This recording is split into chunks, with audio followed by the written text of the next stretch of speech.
What is going on, everybody? Welcome to the show. I'm your host, Big T, right here with all of you guys right here, right now, today. And this is your WWE Friday Night SmackDown review and results show for today, Friday, July 21st, 2023. Roman Reigns and Jey Uso agree to have tribal combat. We're going to talk about this and so much more right here on Beyond the Ring with Big T tonight, so make sure you guys kick back, relax. Gonna get ready. We're gonna hit the introductions and get this party started. Your WWE Friday Night SmackDown review and results show will be coming up next, so don't go away because I will be right back.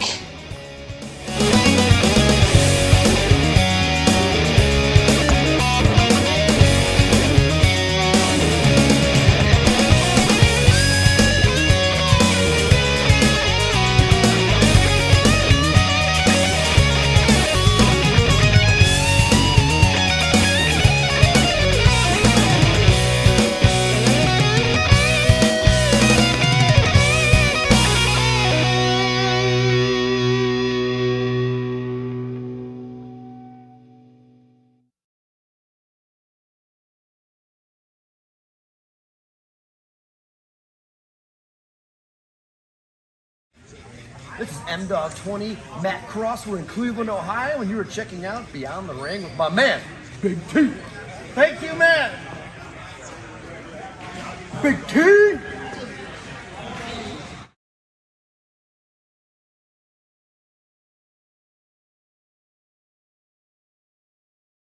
Hello, this is EC3 of TNA Wrestling, and you are so very fortunate because you are watching Beyond the Ring with Big T. This is the bad boy Joey Janela, and you're watching Beyond the Ring with BLT.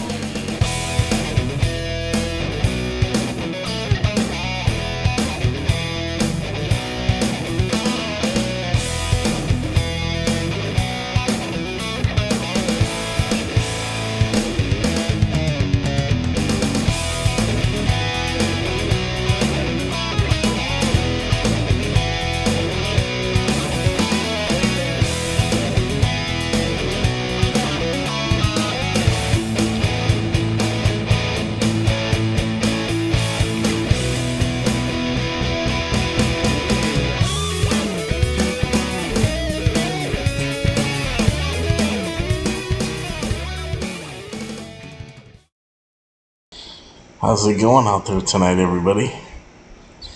I hope you're ready for WWE Friday Night SmackDown coverage, because that is what I'm here to give you guys. So, how you doing, everybody? There you are. Welcome to the show. Glad to have you guys here. I'm your host, Big T, right here with all of you, right here, right now, today. and this is your WWE Friday Night SmackDown review and results show for, let's see, Friday, July 21st, 2023. So I hope you guys are ready, because we're gonna have everything here to break down the show that you guys expect when you come here. So we're gonna take care of this right now. I hope all you guys are doing well tonight.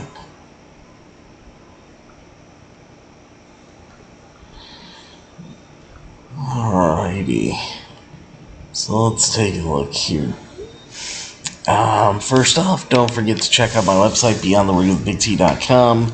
You can call into the show live on Skype for questions and comments. BigT_119, Twitter, Beyond the Ring BT, Facebook, Beyond the Ring with Big T, Instagram, Beyond the Ring with Big T, all that stuff for likes and follows. And you can donate to the show on PayPal using the PayPal link that's pinned to the top of the YouTube live chat, Facebook live comments. It's at the top of the description of this video and every single video that I do. So make sure you guys do that, along with hashtag Justice for Pretty. So thank you guys. Everything you need is right here down below. Alright. So, Tribal Combat. This Bloodline storyline keeps getting better and better. And now you guys saw the update for Raw. Now you see the update for SmackDown. As we got the rosters evolving. Roman Reigns has been at the forefront now for the past three layouts that were done, because I mean, let's face it, he's the biggest star on SmackDown, so he's headlining again, just like he's headlined all of them so far. But I hope you guys are enjoying the new look. I always like it when things get switched up, so a big thank you to Mr. Green of EJ's Imaging for making Beyond the Ring with Big T look great for SmackDown. But let's take a look here at the results page, because we got plenty to go over, which we're going to do right now. Alright guys, so this is what we're looking at here. WWE Friday Night SmackDown review results for Friday, July 21st, 2023. Roman Reigns and Jey Uso, rules of engagement and more. Tonight's... Let's see. What in the world's going on here? They got this a little screwed up. I don't understand why. Hold on, something ain't right here. It's not right. Alright, there we go. I just gotta reload it. Sometimes that happens where the pages get a little messed up. But now I got it. Alright. So tonight's WWE Friday Night SmackDown was from the Amway Center in Orlando, Florida, and it's airing on Fox Sports 1 and not on Fox. It was on Fox Sports 1, preempted to that.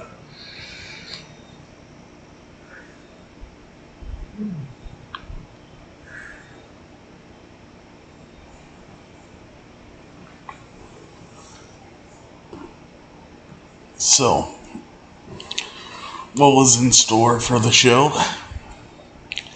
Undisputed WWE Universal Champion Roman Reigns and Jey Uso set their rules of engagement for SummerSlam. United States Championship Invitational, Sheamus, Rey Mysterio, Cameron Grimes, and LA Knight in a fatal four-way.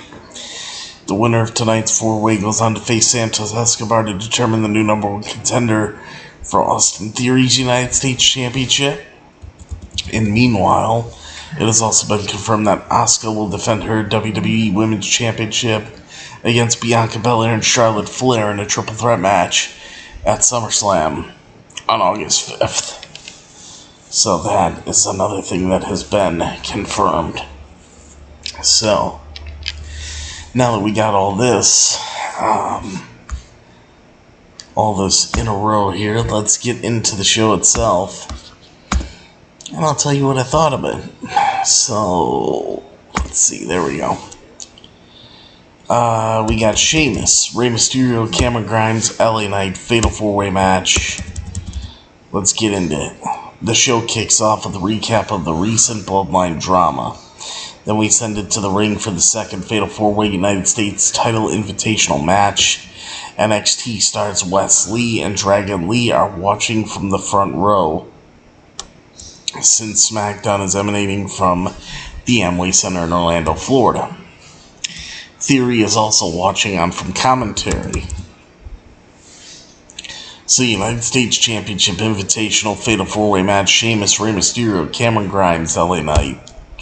LA Knight comes down to the ring. He cuts a brief promo on his way to the ring after a big pop, and then he clears the ring of Sheamus, Rey, and Cameron Grimes heading into the first commercial break.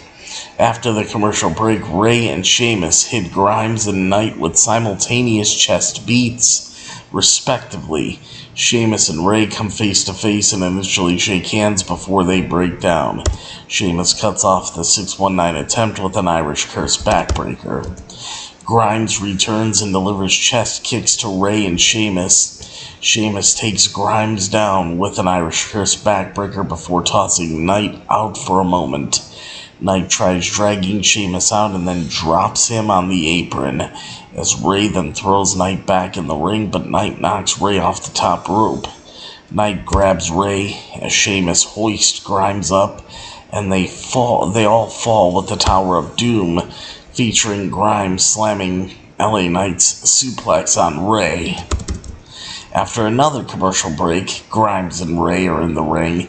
Sheamus flies out onto the field before hitting Knight with a clothesline back inside. Sheamus plants Knight with a white noise and a kick out.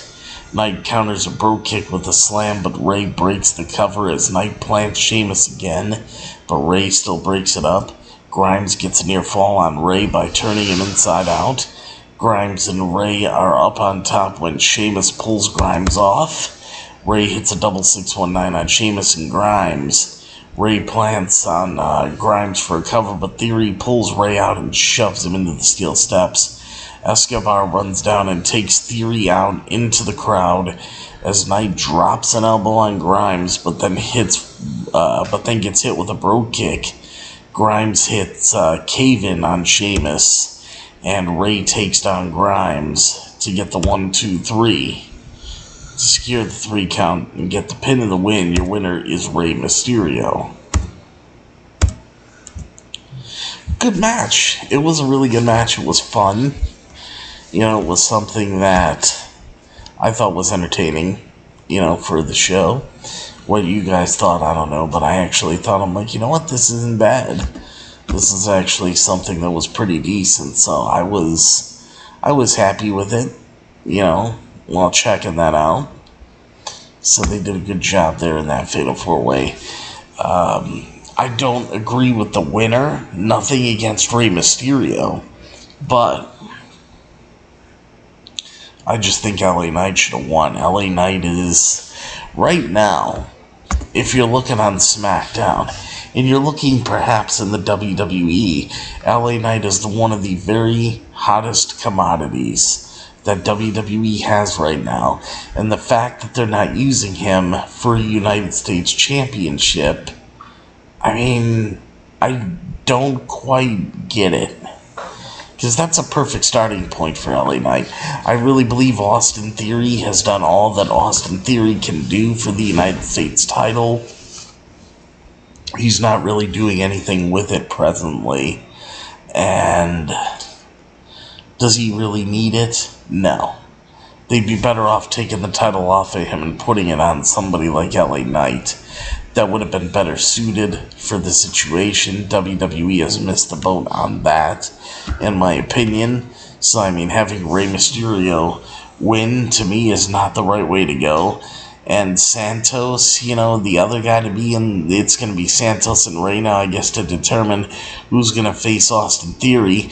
Honestly, I'm not interested in either or beating Austin Theory, because either or those guys are, none of them will beat Austin Theory. It's just not happening.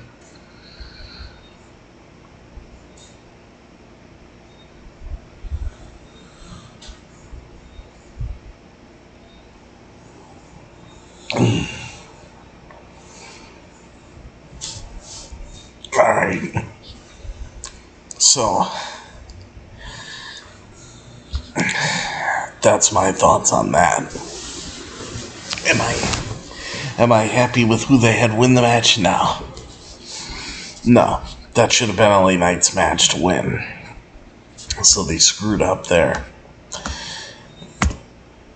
But let's take a look here.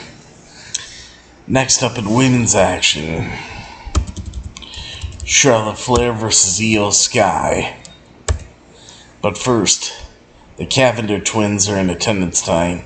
Tony D'Angelo and Stax are also backstage. Carmelo Hayes, Trick Williams, and Tiffany Stratton are all shown in the crowd.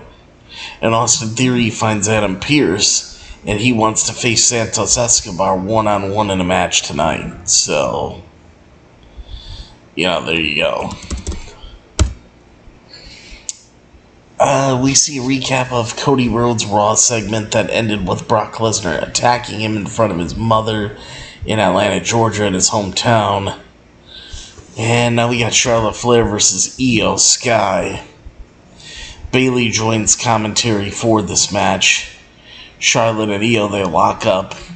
Gets backed in the corner. Charlotte does a handstand and then brushes her shoulder. Charlotte runs down with the shoulder block before they show off their acrobatics. Charlotte gets kicked out of the corner and throws punches as Charlotte comes back with a crossbody off the top. Drop kicks Charlotte off the top rope, but Charlotte kicks out. Is dumped outside and then booted off the apron. Bayley yells at Charlotte, allowing to dodge and then hit a takedown. After they go to commercial, come back from the commercial break, Charlotte drags back inside where hits double knees in the corner. They trade blows in the center before drops Charlotte's knee. Chops are traded again. Charlotte hits a fallaway slam and then kips up. Charlotte knocks down with a clothesline and a near fall. Charlotte and go up top. When Bayley leaves commentary, plants Charlotte with a powerbomb near fall. A Shotzi vignette airs in the middle of the match and Bayley runs to the back. Goes for the moonsault, but Charlotte rolls away. Charlotte's own moonsault gets booted, and plants Charlotte face first into a crossface. Rolls Charlotte back, and then Charlotte rolls Charlotte counters the missile dropkick into a Boston Crab. Flips over Charlotte, or flips Charlotte over, and we get a kick out and a drop kick. Charlotte catches with a spear, a near fall again. Charlotte hits a German suplex and then a kick out, and both women are at a standstill. Takes Charlotte up top and flips her over. They trade near falls. Charlotte hits the natural selection for the 1, 2, 3 and the pin and the win. Your winner is Charlotte Flair over Skye. And then after the match, Asuka immediately attacks Charlotte after the match and traps Charlotte in the armbar, and Asuka stands tall with her title. I mean, it was a good match between Charlotte and It's something they can revisit in the future. It's something they can easily revisit in the future if they wanted to. I mean, the only thing I don't like about the booking of this is that when you have somebody that's a number one contender like Charlotte, you put her in a match, she's not going to lose. You're already giving away the whole result of the match because there's no way you're going to send your number one contender out there in front of a crowd and then have them lose and take their momentum away going into their title match that's coming up in just 2 weeks at SummerSlam. So, I mean, that should tell you right there everything that you need to know in the fact of they would have been better off booking Charlotte for a promo segment with Bianca and Asuka, doing something along those lines, but to actually, book Charlotte in a match is probably something that shouldn't have been done. Just for the fact that, not the fact that she won, for the fact that for everybody watching at home, at least if you're familiar with the product, you already know you're not going to have a number one contender look weak. And in order to have a number one contender looking strong, they have to continue to win.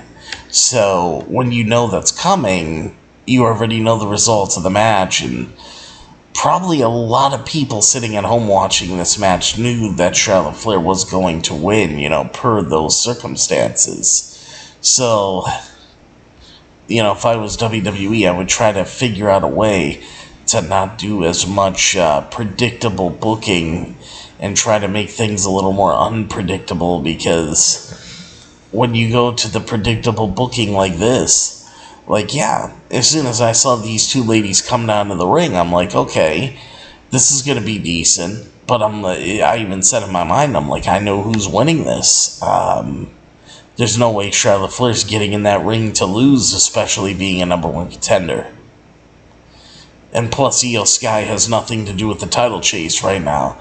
She's the Money in the Bank briefcase holder. She can easily cash in at SummerSlam and swoop in and win the title that way.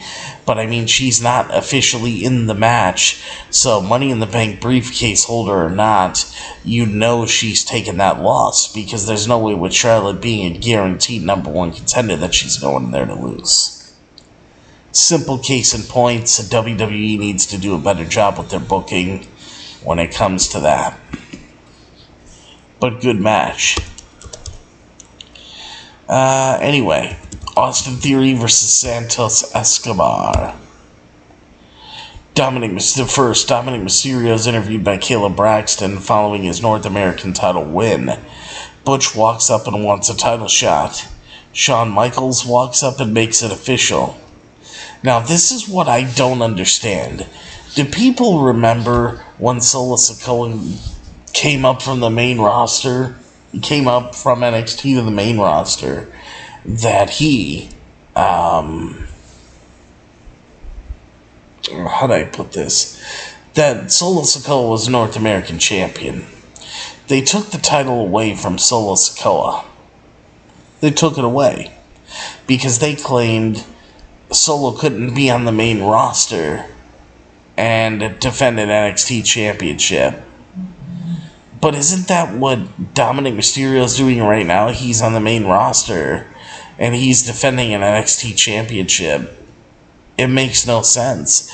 They just totally contradicted all their booking from back then to now. If that was the case, why didn't you leave the North American title on Solo? Because then the Bloodline would have had more championships. The Bloodline would have had a North American champion representative. It would have been more gold to the stable. But instead, you just wanted to strip Solo of the title right away. I think now looking back at it, when they're not doing it to Dominic, Dominic should have been stripped of that championship. So, their booking is a total, complete mess. It's a total, complete mess. I don't even think they know what they're doing. I think they are just confused as all hell. And it shows. It really does show. But yeah, after all that, Bayley pulls Io into the locker room and shows how Shotzi snapped a photo of Bayley with scissors onto her luggage. Or no, stabbed a photo of Bayley. Stabbed a photo of Bayley with scissors onto her luggage. Bayley and Io leave in a hurry. So they got the hell out of Dodge. And this is another booking decision that I did not like. I was not happy with this booking decision at all. You guys will understand real quick where I'm coming from and why I do not like this, why I was so unhappy with this. It's going to become very evident and clear once I read you the outcome of this match, and then you're going to realize where I'm coming from, and you're going to be like, no shit, this is where they're going. So, here goes nothing. Austin Theory, United States Champion Austin Theory, going up against Santos Escobar in a non-title match. And this is a match Theory wanted, by the way. Both men start fast. Both men start fast, countering each other until Escobar connects with a drop kick. Theory finds his footing and hits a DDT and then a cover. Theory takes Escobar to the corner, but Escobar reverses it with 10 punches. Escobar goes to launch. Escobar goes to launch out, but Theory moves and calls for a timeout going into the commercial break. So we go to commercial, we come back from the commercial break.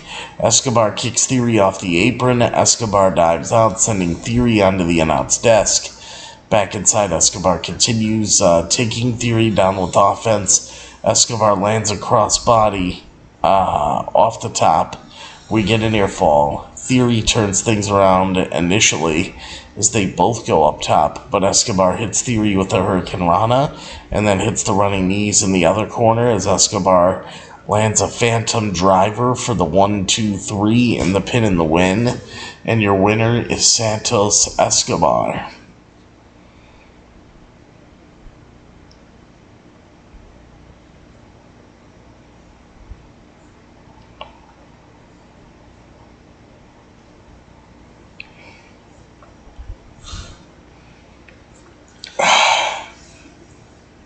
So, Santos Escobar wins. I hate this decision. I hate it. I can't stand it.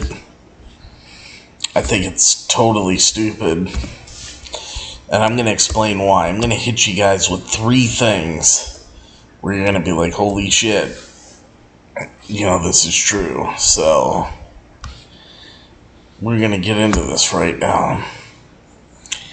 So Santos wins, right? He's going to go face Rey Mysterio next week.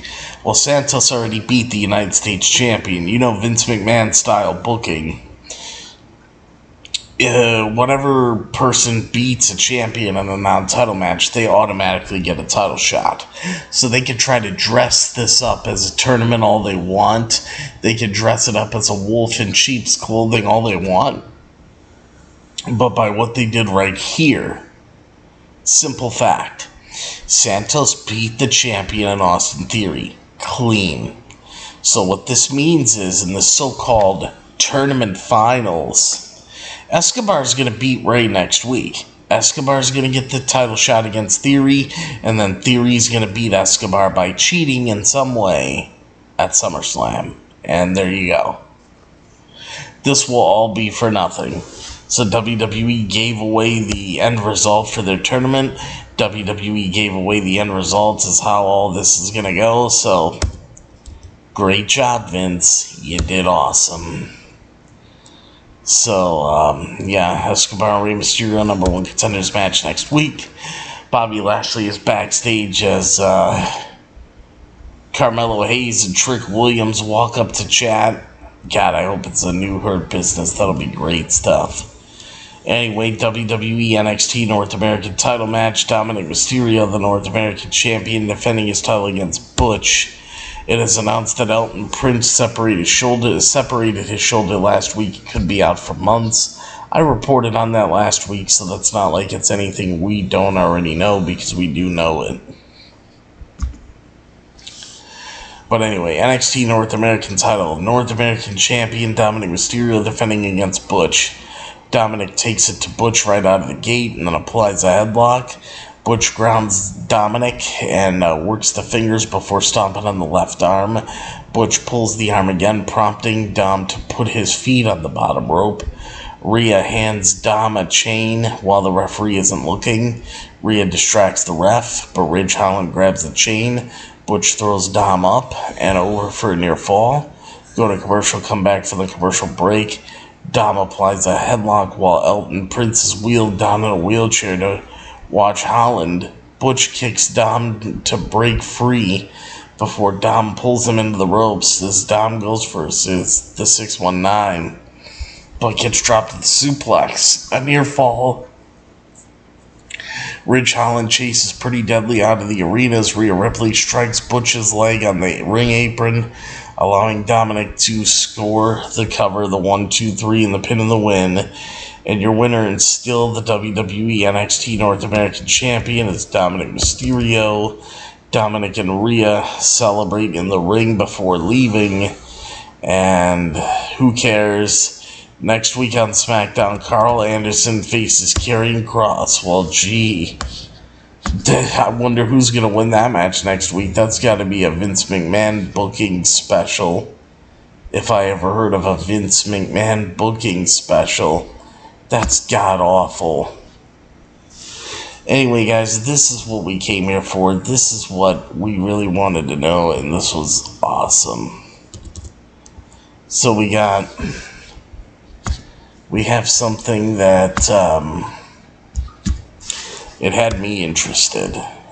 It had me interested in a huge way. I mean, it really was. It really had me...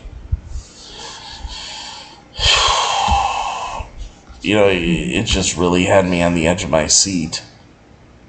But, you know, real quickly here, medical issues, possibly COVID-19 related, reportedly lead to WWE Smackdown changes. Friday night's WWE Friday Night Smackdown reportedly went through some changes due to medical issues possibly related to COVID-19. According to PW Insider's Mike Johnson, the word making the rounds at the show was that the changes were made because of talent being pulled due to medical reasons. As Johnson reported, one version of the story is that they were positive COVID-19 tests or talent were in contact with someone who tested positive. As of this writing, there was no word on who tested positive or what changes were exactly made to SmackDown and when they occurred, either before or during the broadcast. The opening match of Friday's episode saw Rey Mysterio defeat LA Knight, Sheamus, and Cameron Grimes in a four-way match to advance to the finals of the United States Championship Invitational Tournament. Mysterio will face off against fellow LWO member Santos Escobar next week. Charlotte Flair defeated Io Skye after Shotzi appeared on the big screen on the Titantron to distract both Bayley and Io. Also, undisputed WWE Universal Champion Roman Reigns and Jey Uso faced off in a rules of engagement encounter which ended with the two agreeing to clash in the title match at SummerSlam. PW Insider also reported that Drew McIntyre was also at the show to work a dark match against Ludwig Kaiser. Wow, who cares? I definitely don't care about that shit. But rules of engagement with Jey Uso and Roman Reigns is the main event of the evening here. Jey Uso's out first. Roman Reigns, Paul Heyman, and Solo Sikoa all come out together. Roman tells Orlando to acknowledge him. Roman asks Jey if he still wants to do this. Jey says yes and reminds him Jimmy is still in the hospital. Roman says, I guess we have to do this. Jey labels it tribal combat now. Roman asks if the elders know about this. Jey says it was their idea. Jey says tribal combat means anything goes. Use a stick, chairs, tables, he can do it all. Roman takes his necklace off and he drapes it on the gold title. Roman goes to leave and Solo flips the table over as Roman stops the spike, but Jey super kicks Solo as Roman is shook. Roman slowly leaves the ring as Solo follows. It appears that Roman Reigns will defend both the Universal title and his Tribal Chief title at SummerSlam. And next week, Rey Mysterio and Santos Escobar and Carl Anderson and Karrion Kross, those two matches are indeed confirmed. But Roman Reigns versus Jey Uso to determine World Champion and Tribal Chief at WWE SummerSlam. Roman Reigns was set to deliver his rules of engagement to Jey Uso Friday night on WWE SmackDown, but it was Jey who would issue a challenge for tribal combat, as the cousins will battle not only for the undisputed WWE Universal Championship, but for the right to be the tribal chief of the bloodline when SummerSlam heads to Detroit, Michigan on August 5th. In a much shorter bloodline segment than what was seen 2 weeks ago on WWE Friday Night SmackDown, Roman Reigns and Jey Uso faced off in the middle of the ring for what was initially appeared to be a standard contract signing. After Roman called Jey just a pawn in the game, Jey ripped up the contract in front of Roman and told a shocked Roman that there would be no contract. Jey says, and I quote, "Because the contract is in the blood. This right here, this is tribal combat now." End quote.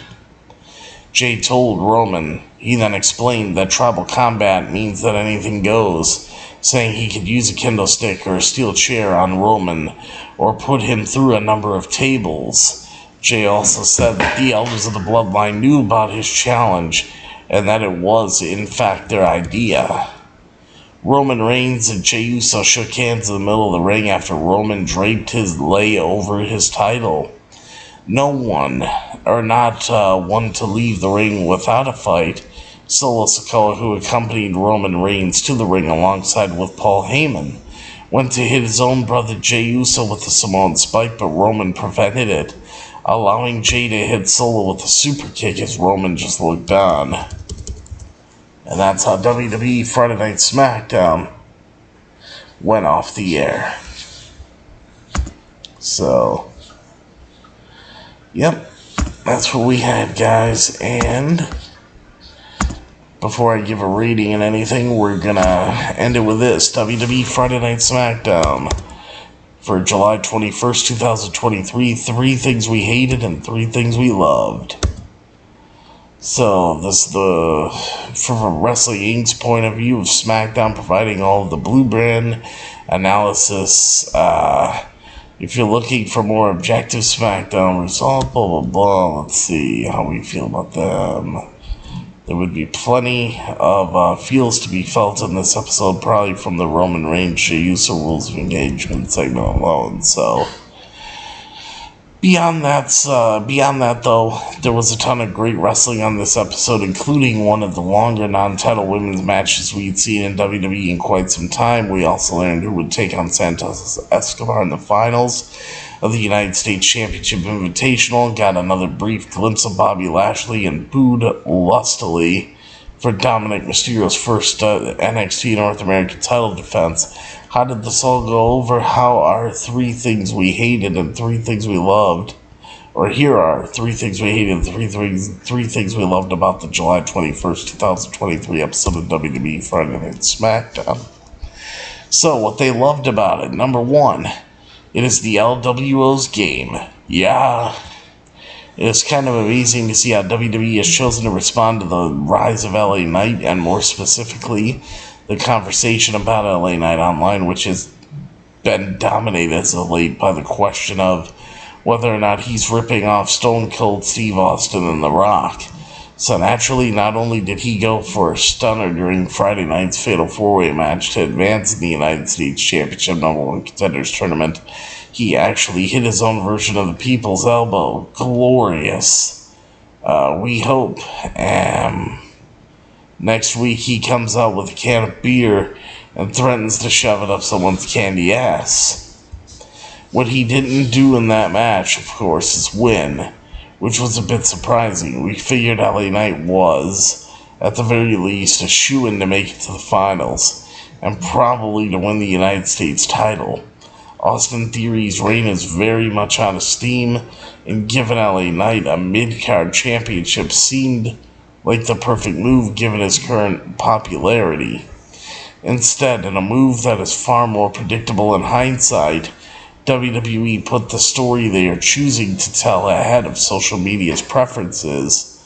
With Santos Escobar having won the previous 4-way last week, WWE gave this week's win to Wwe Mysterio, Santos Escobar's fellow member of the LWO, setting up a finals match between the two friends and allies.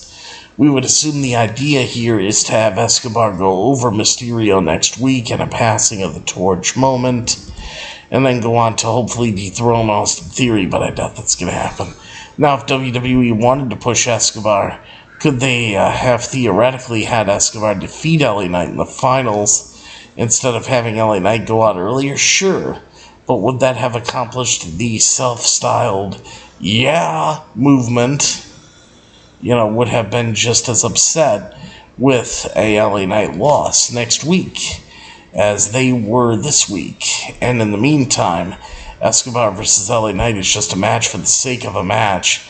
Escobar versus Rey Mysterio is a match with inherent meaning and built-in pathos, and it is probably past time we expected such priorities from the Paul Levesque creative regime. Anyway, the match was really good, and we happen to think Escobar and the LWO are way more interesting than LA Knight and his simplistic catchphrases. That's what they say.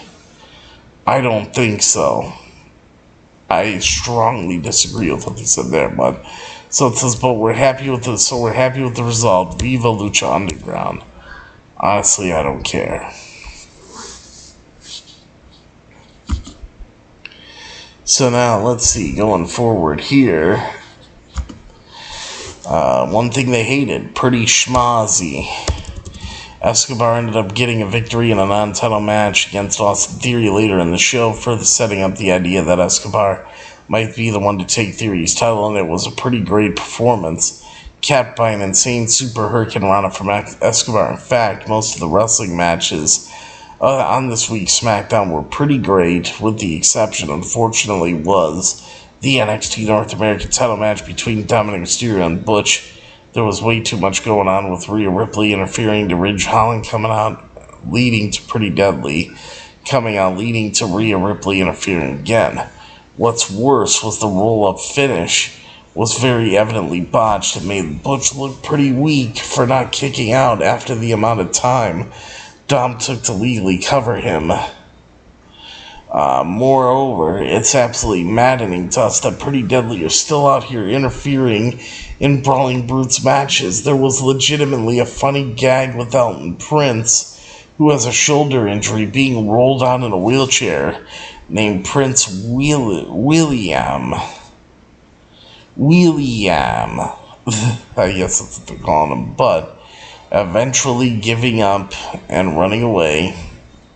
And we're glad Prince is still being used instead of being taken off of TV while he recovers. But are we still doing this with these two teams? Pretty Deadly is now 4-0 against the Brutes, who were their very first main roster opponents.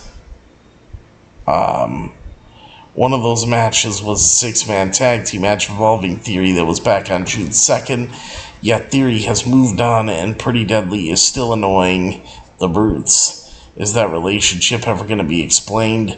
Did we just imagine it in a fever dream? We are desperately in need of some actual progression for every non-Judgment Day participant in this segment, and that is not a new situation. Also, Shawn Michaels is just walking around backstage and decides to sanction an NXT North American title match on SmackDown after all the fuss he made when Solo Sikoa was holding that belt on the main roster. You know, make it make sense. And I said the same thing about that too. Like, you know, you expect people to get invested, but then you just I don't know, like you just totally have no lack of care, and you just go on with, you know, this stupid crap, and, you know, you think people are not going to realize it. Of course they realize it. You know, people weren't born yesterday. People are very well aware of what they're doing. But I always keep my eyes open, you know, on their stuff. But anyway, this is another thing Wrestling Inc. hated, the slow burn business. Part of the problem with SmackDown at this particular moment is that with SummerSlam 2 weeks away, we are still seemingly close to the end of a company-wide storyline cycle that has been going since at least Night of Champions. Pretty Deadly versus the Brutes, AJ Styles versus Karrion Kross, Bianca Belair versus Asuka, co-starring Charlotte Flair. These are all feuds that have been running for multiple months now, with very little development from episode to episode. And, Let's see, with very little development from episode to episode.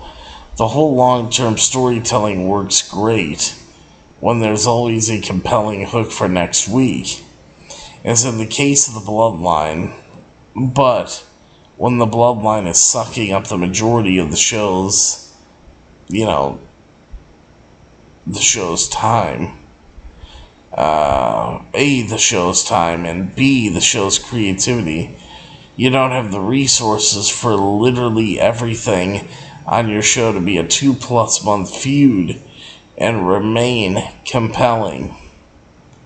You have to advance the undercard at a faster pace.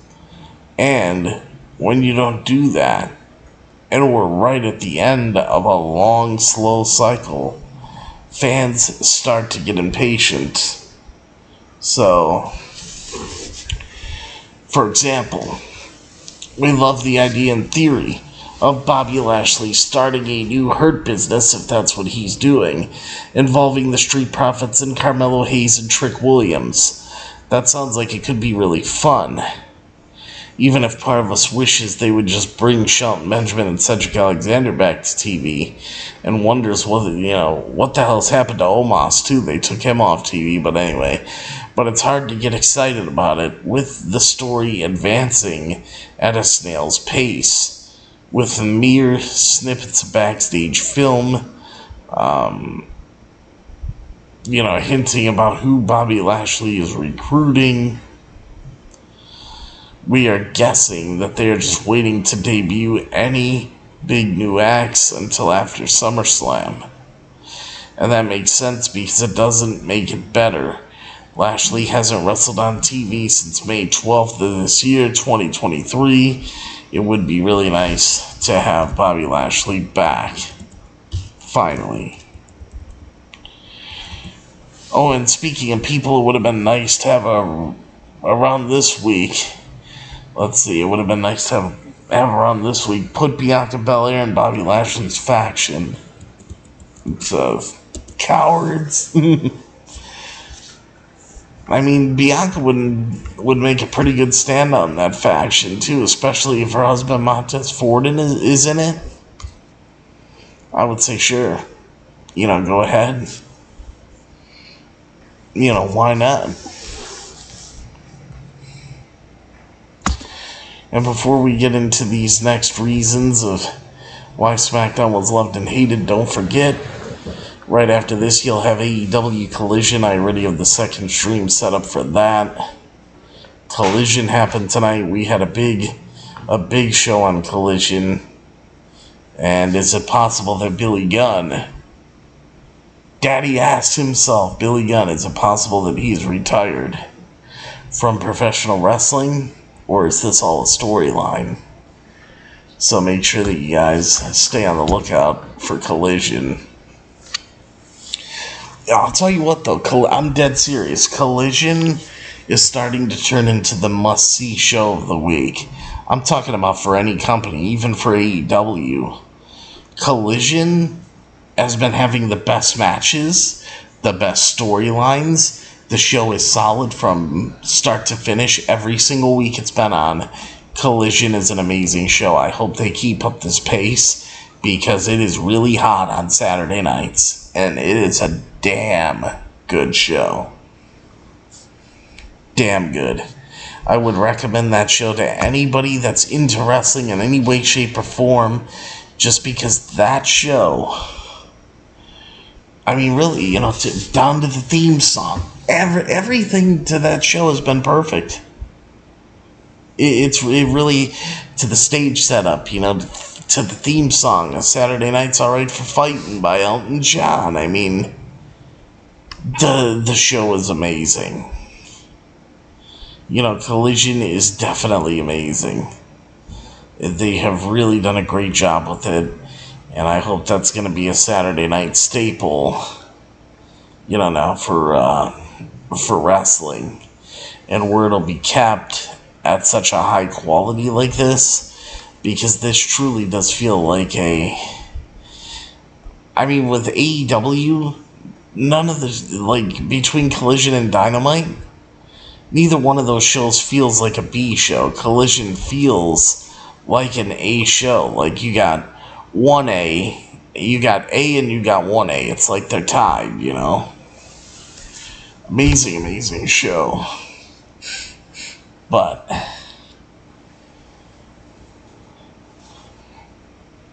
drink this real quick.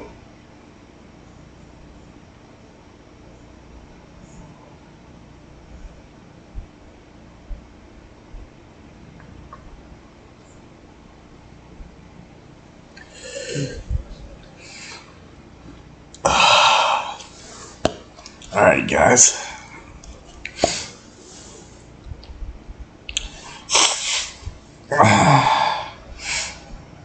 Let's see here.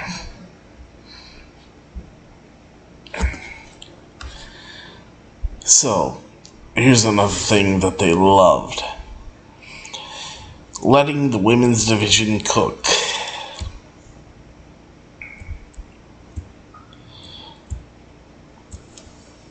Letting the women's division cook.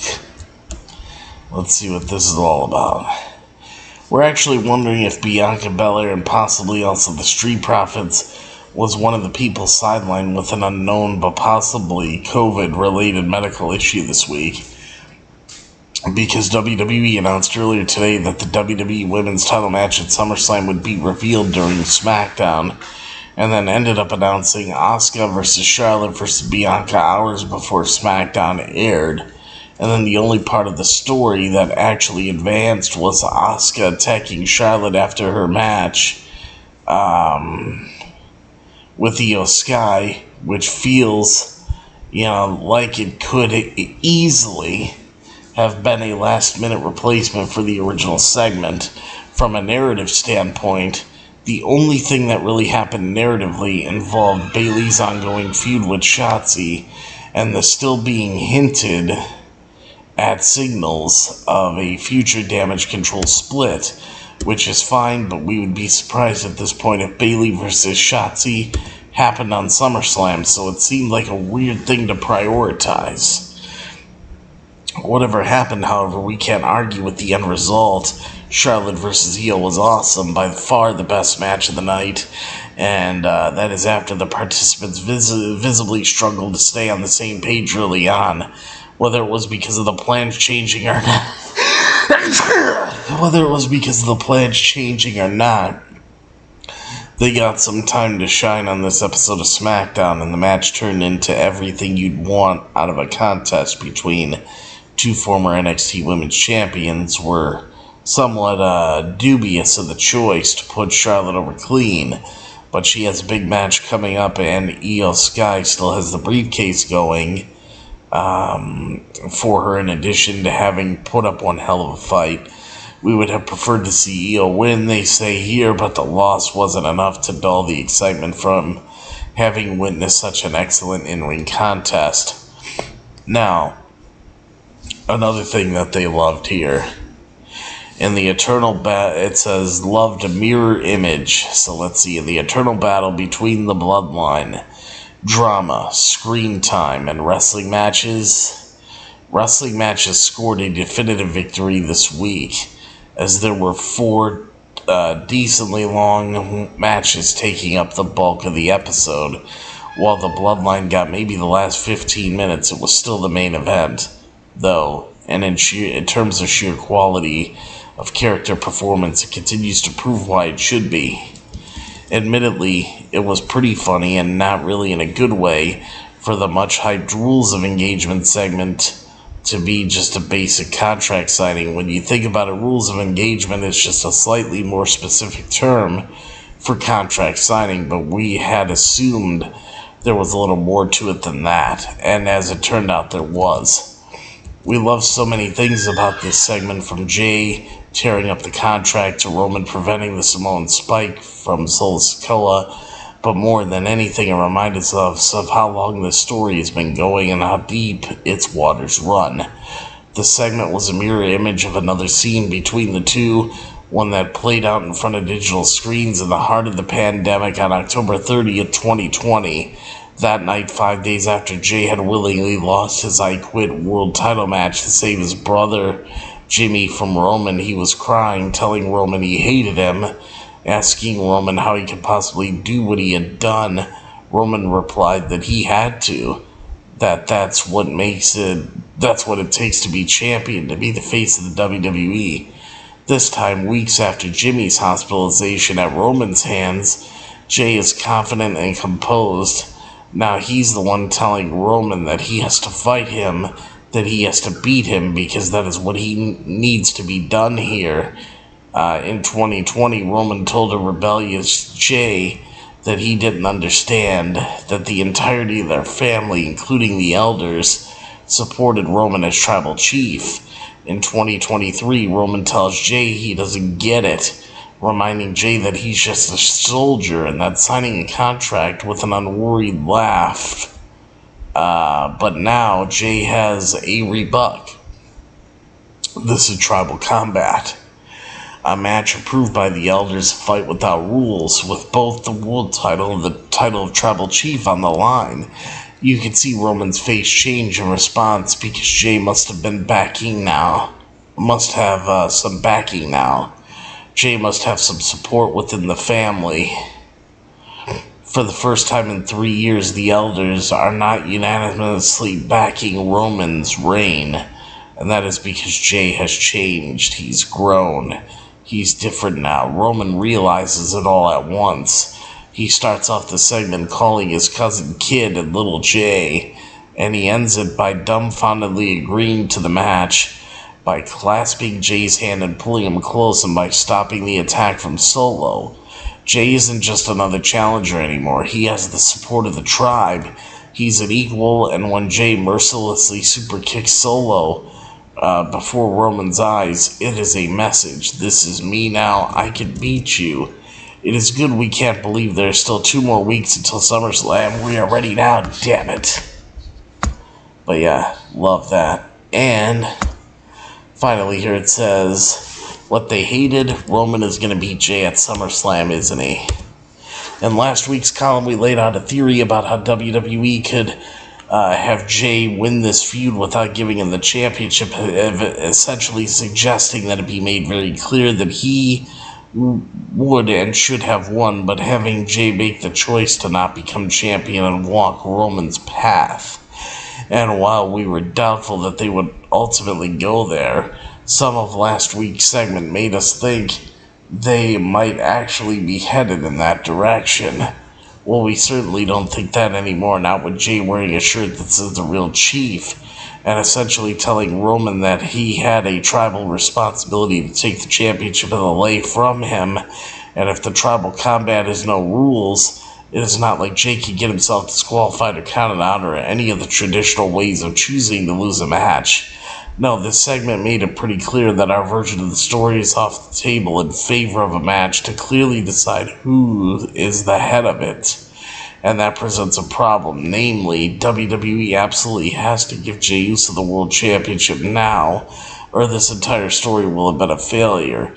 If that seems like an extreme statement, that's because it is. Who knows, maybe they'll come up with something creative of their own to get around the issue, but after that segment, we don't see how.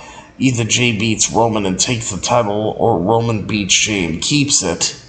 And Roman beating Jey, that option, it says would actually be as stupid and short-sighted as the fumbles that many wrestling fans believe have occurred over the past 6 months, and we are not quite ready to believe that WWE will actually put Jey over. So granted, we're more than ready than we've ever been before. That main event segment seemed to be all about establishing Jey as being on Roman's level, as if everything else he's ever done over the past few years had not already done that. But there is a very deep, very cynical part of us that just doesn't believe they will pull the trigger on Jey.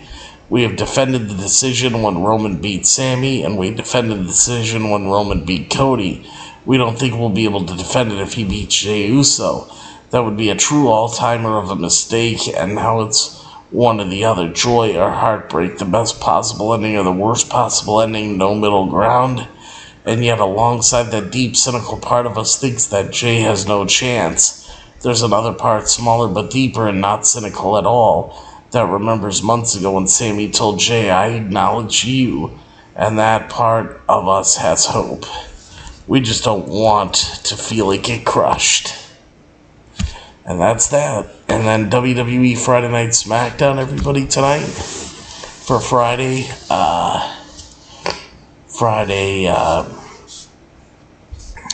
July 21st, 2023. This episode of SmackDown I thought was really good. I didn't really see anything wrong with it. All the matches were good except for Butch and Dominic, but, you know, all in all, it was a great show. I'll just go ahead and give it with the Butch and Dominic match and the illogical booking steps in the way, just a couple of them, I'll give it a 9. I'll give the show a 9 out of 10. 9 out of 10 for SmackDown, but, you know, it wasn't perfect, but it was good. And yeah, so that's going to do it for me, everybody, right here on this episode. Or this WWE Friday Night SmackDown review tonight on Beyond the Ring with Big T. Coming up next, I'll see you guys for AEW Collision review and results that'll start in about 15 minutes from now, because I got to wrap this show up and then put the next stream in, and then we'll be ready to go. So make sure you guys join me for AEW Collision.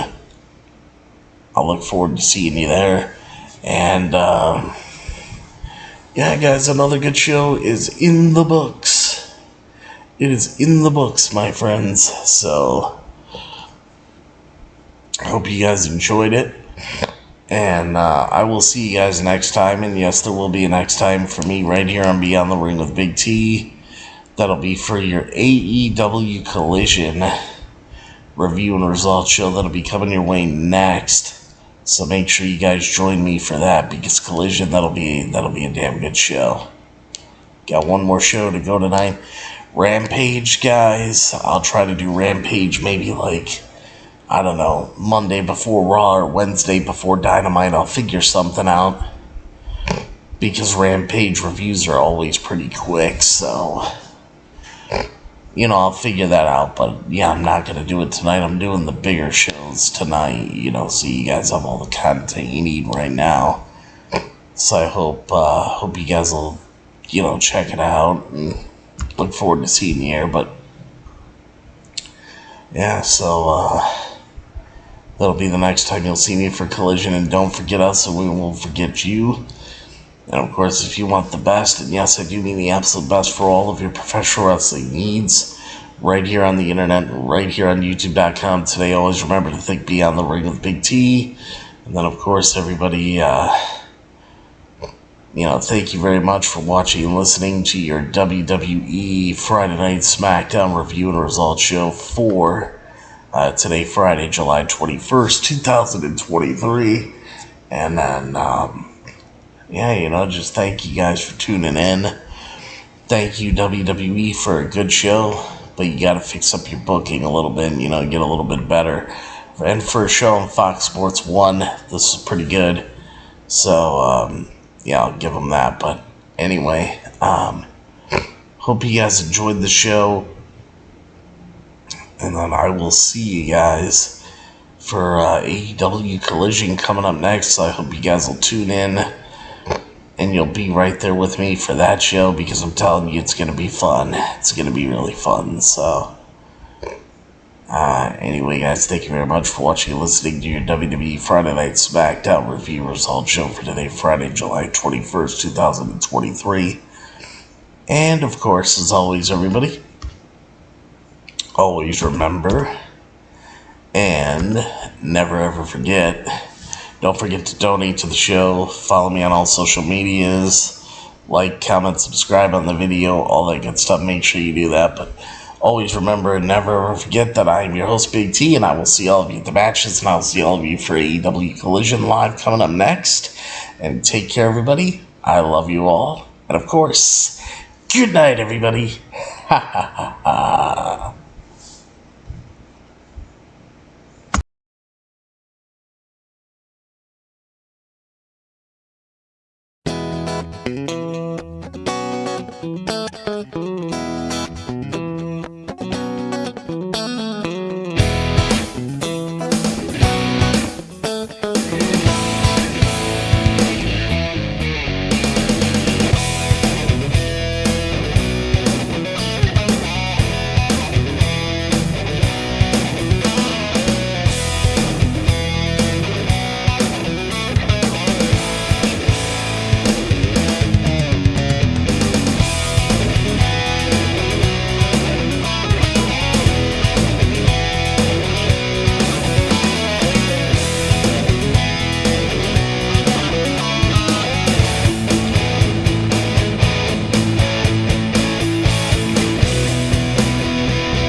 M-Dog20, Matt Cross. We're in Cleveland, Ohio, and you were checking out Beyond the Ring with my man, Big T. Thank you, man. Big T.